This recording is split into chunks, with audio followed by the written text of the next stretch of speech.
Bien, nuestro amigo Osmani tiene problemas con la cadena de tiempo de su 12R porque dice que le calibra las válvulas y aún suenan.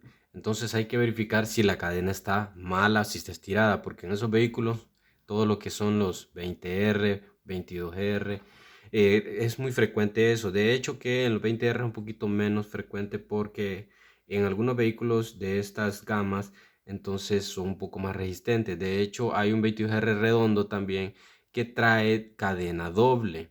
Entonces, el que solo trae una sola cadena suena un poco más. Entonces, hay que estar seguro si es un ruido de válvulas el que tiene. En la tapa de puntería se escucharía parejo, se puede decir, hasta en la parte de atrás. Si solo se escucha en la parte frontal del motor, entonces es la cadena la que le está sonando, porque dice nuestro amigo que le sigue sonando a pesar de que las ha calibrado bien. En ese caso, sí se regulan escape y admisión, pero no en todos los vehículos se regulan. Entonces, lo que debe hacer es eh, verificar la calibración, si está bien hecha, porque recuerde que en frío y en caliente muchas veces puede variar unas 2 milésimas. Entonces, verifique si lo está calibrando perfectamente. Además de eso, si los balancines no tienen desgaste, tanto en la flauta donde ellos se mueven, como también en las puntas que hacen contacto con las válvulas. Ok, después de eso entonces verificamos también la cadena, sean guías, ya sean lo que es todas las partes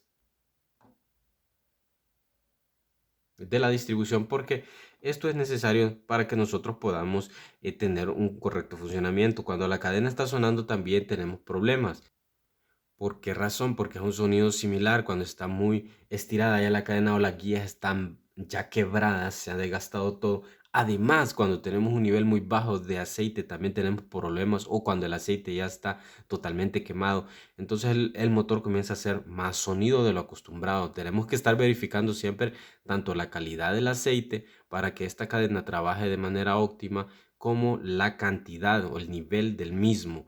Pero es necesario que también veamos nosotros si ya tiene más de 200.000 millas nuestra cadena, porque hay gente que piensa que son eternas. Cuando se dañan totalmente, se les doblan sus válvulas de la culata y todo esto, y tenemos un gasto más grande porque ha incurrido en un gasto que hay que bajar la culata. Entonces, verifiquemos si la cadena ha cumplido con el recorrido, si no ha cumplido, o si realmente puede hacer una inspección de lo que son las guías, para que usted pueda verificar si no se han quebrado, rajado, si el tensor no se ha salido y todos los demás componentes de la distribución.